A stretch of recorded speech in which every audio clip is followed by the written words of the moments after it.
교회의 상징은 무엇이라고 생각을 하고 계십니까? 여러 가지 말을 할 수가 있는데요. 내용뿐 아니라 외형적으로도 교회의 상징은 십자가입니다. 기독교는 십자가로 대변될 수 있습니다. 그렇다고 십자가 형틀에 무슨 의미가 있는 것은 아닙니다. 십자가에는 놀라운 능력이 있는 것이죠. 성경에 기록된 위대한 하나님의 사람들은 예수 그리스도 십자가에 그들 심장에 살아 역사했던 것을 찾아볼 수가 있습니다. 그런즉 이스라엘 온 집은 확실히 알지니 너희가 십자가에 못 박은 이 예수를 하나님이 주와 그리스도가 되게 하셨느니라.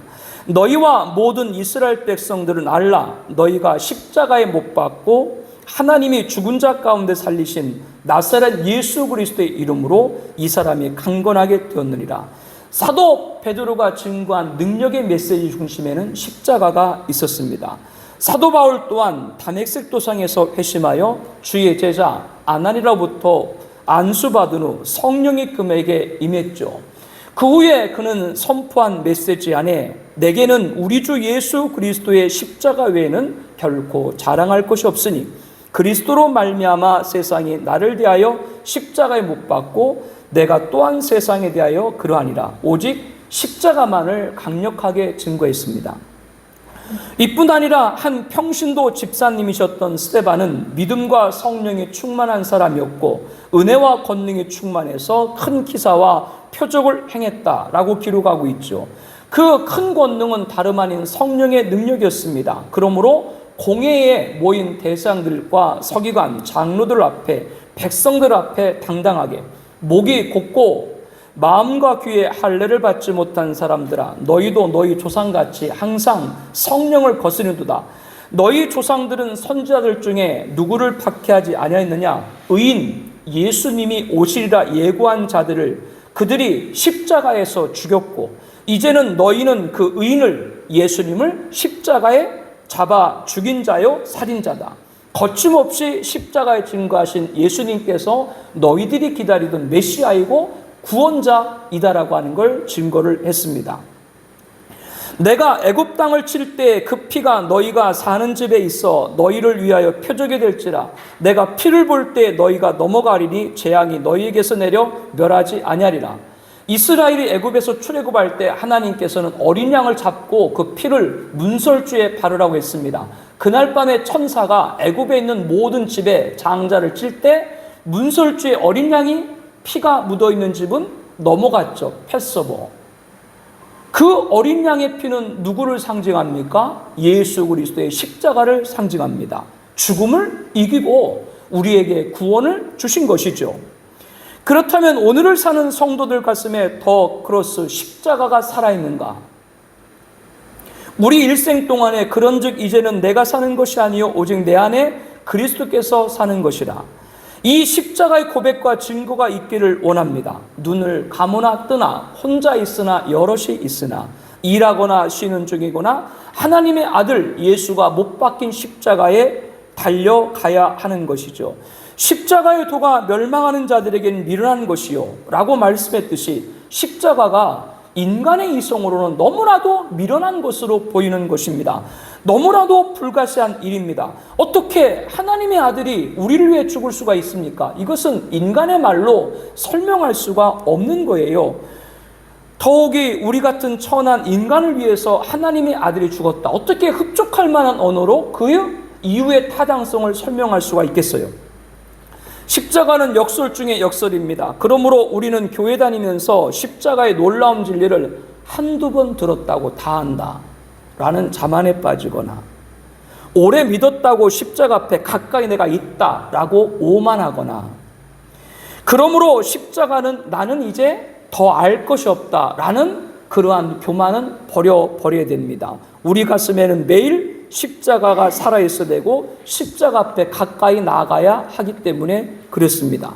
이것이 우리 신앙의 근원이기 때문에 그런 것이죠. 사랑하는 성도 여러분, 그러므로 저에게는 갈증이 있습니다. 십자가에 대한 목마름이 있습니다. 좀 더 깊이 십자가를 지시야만 했던 그 죽으심을 알고 싶습니다. 좀 더 체감하는 십자가, 그 죽으신 예수님의 마음을 갖고 싶습니다. 좀 더 가까이 십자가에 죽으신 예수님 앞으로 가고 싶습니다. 다가가서 그 예수님을 닮고 싶은 갈증이 있다라고 하는 것이죠. 그런 면에서 오늘 본문에 등장하는 인물은 우리들의 관심을 끕니다. 예수님의 모친 마리아와 예수님의 이모, 그리고 글로바의 아내 마리아, 막달라 마리아, 이렇게 마리아로 불리는 세 명의 여인과 다른 여인, 그리고 예수님이 사랑하는 제자 요한입니다. 많은 사람들이 십자가 앞에 인산인해를 이루었을 것입니다. 골고다 언덕에 달린 예수를 구경하러 온 사람도 있을 것이고, 호기심에 온 사람도 있을 것이고, 처형의 순간을 놓치고 싶지 않아서 온 사람들도 있겠죠. 그들은 예수가 어떻게 죽나, 그 죽음을 보고 싶어 온 자들이겠죠. 그러나 오늘 본문에 기록된 사람들은 십자가에 못 박히신 예수님의 처참한 몰골팔 아래서 서서히 죽음을 맞이하는 예수님의 신음소리와 나지막한 소리를 들을 수 있었기 때문에 이들이 참 부럽다는 생각도 해봅니다. 그들에게는 십자가에 죽으신 예수님이 고통으로 마음이 부서졌겠지만, 저는 그것을 부럽다라고 말하는 이유는 하나님의 아들 예수 그리스도가 처형당한 신비스러운 현장 가까이, 비록 쓴 잔에 참여하지는 못했지만 로마 병사가 가져다준 쓸개탄 그 쓴 포도주, 예수님 입술에 턱을 타고 흘러내렸을 때 아래에 있는 그 사람들을 혹시 한두 방울이라도 떨어져 있을지 모르죠. 그런 그들의 심정, 십자가 바로 앞에 있던 그들의 느낌이 우리와 같을까? 아마 비교할 수 없을 것입니다. 그렇다면 오늘 우리들이 어째 십자가에 멀리 서서 우리가 정말 예수 믿고 구원받았다라고 할 수 있는가? 십자가에 멀리 서서 내가 구원받았다, 내가 하나님을 사랑한다라고 말할 수 있을까? 붉은 죄가 정말 눈같이 희어 씻겨졌다라고 할 수 있겠는가? 우리의 죄가 십자가 앞에 씻겨진 걸 믿는다면, 그래서 우리가 영광스러운 하나님의 아들이 되었다는 것을 믿는다면 어떻게 멀리서 십자가를 바라볼 수가 있겠어요? 여러분, 지금 문제 가운데 하나는 십자가를 멀찌감치 보기 때문에 문제가 되는 거예요. 사도 베드로가 예수님이 잡히시자 무서워 도망갔죠. 방금 전까지는 뭐라 그랬어요? 다 주를 떠나도 저는 끝까지 예수님 곁에 있을 겁니다. 그렇게 말하고 나서 예수님을 잡으러 온 무리들을 보고 놀라 도망갔죠. 그래도 이 베드로는 예수님이 어떻게 잡혀가시나 따라가 봤어요. 따라가 봤는데 성경에 보니까 어떻게 따라갔다? 멀찌감치 떨어져서. 그러다가 예수님이 대제사장 집에 들어가서 종교재판을 받는 중에 추워가지고 모닥불 피다가 그 집에서 일하는 아주 어린 여종에게 자기 신분이 밝히고 저주하고 맹세하고 부인하고 나는 예수의 제자가 아니다라고 그런 망신을 자초했죠. 왜 그렇게 망신을 자초했다고요? 멀리 떨어져서 예수님을 따랐던 것이죠. 그렇기 때문에 좀 더 가까이 다가가 그 깊은 십자가 안에 있는 은혜 바다의 풍덩 담그고 싶은 마음이 우리에게 있어야 한다라고 하는 것이죠. 신앙생활이 무엇인가라고 묻는다면 그것은 예수 그리스도를 알고 싶어하고 그 예수님을 닮고 싶어하고 그 예수님을 항상 증거하고 싶어하고 그 예수님을 항상 따라가고 싶다. 그렇다면 그 사람에게는 중심에 뭐가 있어야 돼요? 십자가가 있어야 합니다. 다른 길이 아닙니다. 십자가에 해답이 있는 겁니다. 그래야 예수 그리스도가 신앙생활의 중심이 되는 것이죠. 우리는 각각 평소에 선호하는 예수님의 모습이 있습니다. 우리가 다 똑같이 예수님을 믿어도 그 예수님에 관해서 개개인의 약간의 차이가 있다라고 하는 것이죠. 어떤 분은 예수님께서 하나님 우편에 계셔서 오늘도 우리를 위해서 중보해 기도해 주시는 대제사장의 모습을 생각하고 기도하며 감사하며 찬양하는 사람이 있습니다. 그런가 하면 십자가의 처참히 우리를 위해 피 흘리시고 죽으신 것만 생각하는 분들도 있고, 십자가의 죽음을 이기고 부활하여 승리한 그 놀라운 감격과 흥분에 차 있는 성도도 있습니다. 그러나 그렇기 때문에 어떤 교회에서는 아예 고난주간도 드리질 않아요. 왜? 예수님이 이미 십자가를 지시고 나서 부활하시고 승천하셨는데 왜 고난주간 드리냐. 이렇게 낙관적인 신앙생활을 갖고 계신 분들도 있습니다. 그런가 하면 어떤 교회는 지금도 예수님이 십자가에 죽으신 것처럼 부활이 없는 것 같이 예수님의 죽음을 따라 생각하는 분들, 성도님도 계시죠. 이렇게 신앙에는 개성이 있습니다. 어떻게 예수 믿느냐, 어떻게 은혜를 받느냐 따라서 신앙의 색깔, 컬러가 결정되는 겁니다. 십자가, 부활, 재림 다 똑같이 예수를 증거하고 있지만 오늘 이 시간 우리가 중요하게 생각하고 꼭 명심해야 될 것은 탄생, 죽음, 부활, 승천, 재림 모두가 대단한 사건이지만 그 복음 가운데 우리에게 값없이 주시는 솟아오르는 샘, 하나님께로부터 출발하는 샘이 있습니다. 그 모든 은혜는 그 샘에서 흐릅니다. 그것이 어디냐? 그것은 십자가입니다. 거기에 흘린 피가 온 인류에게 오늘 또 적시고 적셔서 구원을 이루어 주시기 때문이죠. 그러므로 십자가가 존재하지 않는 하나님의 아들의 탄생의 부활은 액세서리에 불과합니다. 우리 교회가 시대적 소명을 갖고 왜 종말의 사명을 감당하고 있습니까? 예수님의 재림이 뭔가? 예수님의 재림은 십자가의 완성입니다. 십자가로 예수님이 대속하셨고 이제 하나님께서 정하신 구원받고자 하는 자가 있는데 누가 오실 때? 예수님이 다시 오실 때 모든 구원은 종료된다라고 하는 것이죠. 예수님의 재림은 십자가의 완성입니다. 이 구원사역의 최종 완결이 종말 재림인 것이죠. 그러므로 십자가 없는 재림은 우화에 불과한 거예요. 예수의 십자가는 복음의 핵심입니다. 은혜의 셈입니다. 신앙생활은 여기서부터 시작하는 겁니다. 다른 데 돌아보지 말고 십자가를 묵상해봐요. 여러분 가슴에 그 은혜의 물결을 체험해봐요. 에스겔 선자가 환상 중에 해돋는 동쪽 선전 문 쪽에 문지방에서부터 샘이 솟아오르기 시작을 하는 것이죠. 아주 맑은 물이 얼마나 흐르고 흘러 넘치는지 물결을 따라 그 물길을 따라 갈수록 처음에는 그 물길이 따라가니까 무릎을 그리고 허리를 채우고 나중에는 헤엄을 칠 정도로 가득 물이 큰 강을 이루고 있는 거예요. 이것은 무엇을 예언하고 있습니까? 바로 십자가 은혜에서 솟구치는 샘을 말하는 것이죠. 구원의 샘입니다. 영생의 샘입니다. 우리에게 천국의 샘입니다.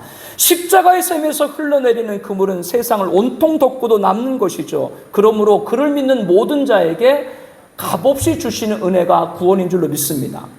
모든 은혜의 시작은 어디서 출발한다고요? 십자가입니다. 현대교인들은 십자가를 잘 안 들으려고 그래요. 가슴 아파요.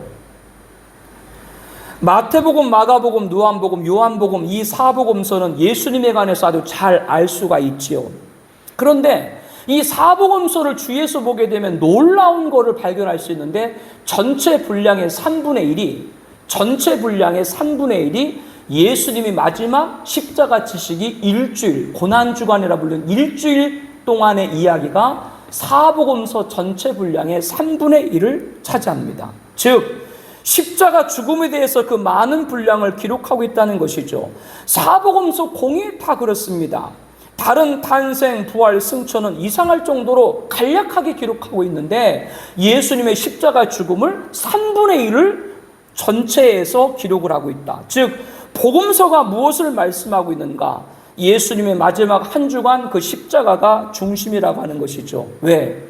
은혜 구원의 셈은 거기서 출발하기 때문에 우리들의 시선을 어디에 모으길 원하시는 거예요? 십자가를 바라봐라. 십자가에 또 그 안에 하나님의 능력과 지혜가 있는 것입니다. 그러므로 바울은 예수 그리스도 모에는 십자가 외에는 결코 자랑할 것이 없다.